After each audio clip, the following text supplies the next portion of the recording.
directora técnica de fútbol, exjugadora de fútbol, y mi vida la explico a través del fútbol. Un deporte, un juego que desde que era muy niña me dijeron que no podía jugar, no podía practicar, que era algo para varones y que no lo iba a hacer bien. Y el fútbol fue de alguna manera la herramienta con la que fui esculpiendo mi vida entera, porque cuando tenía 6 años, hace muchísimos años, tengo ahora 56, decidí que iba a jugar a la pelota pasara lo que pasara.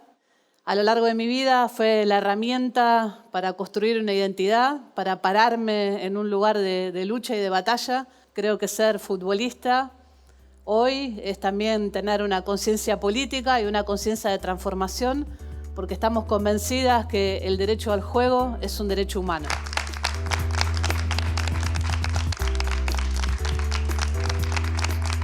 El fútbol es, en este país, una parte muy importante de nuestra cultura, es nuestra identidad. Y vivía en una casa de fútbol donde llegaba la revista El Gráfico, la revista Goles, y creo que de alguna manera me alfabeticé con esas revistas y yendo a ver a nuestro equipo, a Vélez, aprendí mucho de los barrios de Buenos Aires. Y el fútbol era la alegría y la tristeza de los adultos y las adultas que me rodeaban. Y también era el juego que se desarrollaba en la puerta de casa. Vivía en un barrio en provincia de Buenos Aires, donde juntarse a jugar era inmenso porque se jugaba una cuadra contra otra y participar de ese juego era de mucho protagonismo y de una vivencia que tenía mucho que ver con esta sensación de libertad, porque lo que culturalmente se consideraba juego para las mujeres era en el ámbito doméstico, ¿no? Nos regalaban cocinas, escobitas, muñecas, para aprender las tareas de la casa. Y la calle y lo público estaba reservado para los pibes. Y la verdad que era mucho más interesante y mucho más divertido para mí ese espacio público donde la pelota picaba y cuando una pelota picaba lo único que podía hacer era girar la cabeza para mirarla. Y siendo mujer me podía incorporar a ese partido, al principio con miradas raras y cuando empecé a jugar y lo hacía más o menos bien, me dejaban participar de eso, bueno, la verdad que era la felicidad plena. Y sentirme libre en lo que me ponía, en cómo me vestía y volver con las rodillas sucias a la tarde a la casa para tomar la merienda. El fútbol es una expresión muy fuerte de nuestra cultura porque explica nuestros barrios, nuestros clubes, nuestra identidad y nuestra pertenencia. El fútbol de mujeres en Argentina tiene historia. Hace más de 100 años que las mujeres jugamos al fútbol en Argentina. Y este rescate histórico vino dado de alguna manera de la mano de los feminismos, de la lucha en la calle y de la popularización del feminismo, que creemos que fue la base para todo esto que de alguna manera estamos empezando a disfrutar ahora. En 1971, un grupo de mujeres argentino representó al país en un mundial no oficial que se disputó en la Ciudad de México. Digo no oficial porque no lo organizaba la FIFA. Porque se seguían repitiendo los prejuicios, juegan mal, no lo hacen igual que los varones, a nadie le importa. Y este grupo se fue sin apoyo, sin nada, cosiéndose los números de las camisetas, tomando aviones, haciendo una escala en Lima, llegan a la Ciudad de México y disputan un mundial. Y el hito más importante de este acontecimiento deportivo se dio en esa cancha que para todo el fútbol argentino significa tanto, en el Estadio Azteca, donde unos años más tarde Diego Maradona iba a hacer todo lo que hizo. En esa cancha, el 21 de agosto de 1971, esta selección argentina le ganó 4-1 a Inglaterra con 4 goles de la delantera Elba Selva. Son para nosotras, nuestras heroínas, una forma de contar la historia. También hubo otras compañeras antes, pero hubo una cantidad de generaciones de futbolistas desde ese momento y para acá, las que empezaron en el año 91, el primer torneo oficial organizado por la Asociación del Fútbol Argentino, y muchas que jugaron en distintos lugares del país, en distintos potreros, en ligas propias y con liderazgos deportivos muy fuertes. Hace mucho que jugamos a la pelota y recién ahora, en el año 2019, en marzo de 2019, la AFA declara el fútbol femenino profesional y empezamos a dar nuestros primeros pasos con otra mirada, considerándonos deportistas, considerándonos futbolistas. Algo que hace unos años o un tiempo atrás, no mucho, nos daba vergüenza decir, o contar, hoy nos paramos y decimos somos futbolistas y vamos por todo lo que falta, porque necesitamos divisiones inferiores en los clubes, dirigentes con perspectiva feminista en los lugares donde se toman decisiones y seguir apostando y desarrollando nuestro deporte, que es el que tanto queremos. Y cuando te controlan sacándote tu historia es una manera de borrar la identidad. Y vaya si en Argentina las mujeres futbolistas tenemos identidad. ¿Por qué hablamos de fútbol feminista de un tiempo a esta parte? ¿Qué sería el fútbol feminista y cómo lo podemos explicar? Creemos que en Argentina, a partir del Ni Una Menos, en 2015, el movimiento de mujeres incorporó a su agenda el derecho a jugar.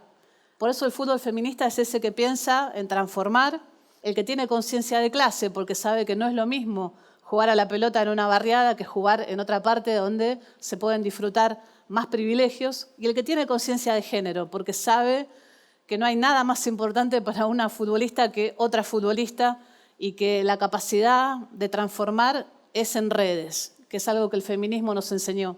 Por eso hablar de fútbol feminista no es hablar de otro fútbol, es hablar de un fútbol que sabe que puede transformar y que puede provocar una revolución alrededor del deporte, de las prácticas deportivas y poder deconstruir esa cantidad de estereotipos y prejuicios con los que hemos nacido y hemos vivido durante siglos.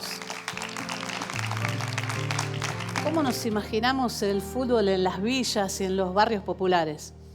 Por lo general escuchamos esto de, bueno, es necesario acercar pelota, acercar práctica deportiva a los barrios para generar un cambio en las costumbres, para salir de algunos lugares donde se enfoca la pobreza, ¿no?